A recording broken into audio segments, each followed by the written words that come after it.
Sabirabadda 8 mart Beynəlxalq Qadınlar Gününə həsr edilən müəllimlərin iştirakı ilə tədbir keçirilib. Milmuğan Regional Təhsil İdarəsinin, həmçinin Elm və Təhsil İşçiləri Həmkarlar İttifaqının Beyləqan, İmişli, Saatlı, Sabirabad rayon komitələrinin birgə təşkilatçılığı ilə 8 mart Beynəlxalq Qadınlar Günü münasibətilə tədbir keçirilib. Tədbirdə Milmuğan rayon təhsil idarəsinin müdiri Bəhruz Nəbili, müdir müavini Rabil Şahbazov, idarənin struktur bölmə rəhbərləri, rayon təhsil sektorlarının müdirləri, həmçinin ümumi təhsil müəssisələrində çalışan bir qrup müəllim və əməkdaş iştirak ediblər.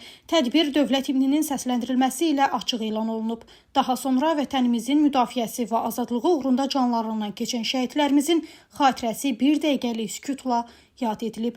Çıxış edənlər qadınların cəmiyyətin inkişafında, xüsusilə də təhsil sahəsində göstərdikləri fədakar əməyin əhəmiyyətindən bəhs ediblər. Qeyd olunub ki, müəllim qadınlar gələcək nəslin formalaşmasında, onların vətənpərvər ruhda tərbiyə olunmasında mühüm rol oynayırlar. Tədbirdə müəllimlərə xoş arzular çatdırılıb, onların zəhməti yüksək qiymətləndirilib. Bildirilib ki, qadınların cəmiyyət həyatında fəal iştirakı ölkənin inkişafına böyük töhfə verir. Tədbirin sonunda Beyləqan, İmişli, Saatlı və Sabirabad rayonlarından olan bir qrup fəal müəllim mükafatlandırılıb. Onlara fəxri fərmanlar və hədiyyələr təqdim edilib. Rəsmi hissədən sonra görüş bədi proqramla davam edib və iştirakçılar üçün bayram əhval-ruhiyyəsi yaradılıb.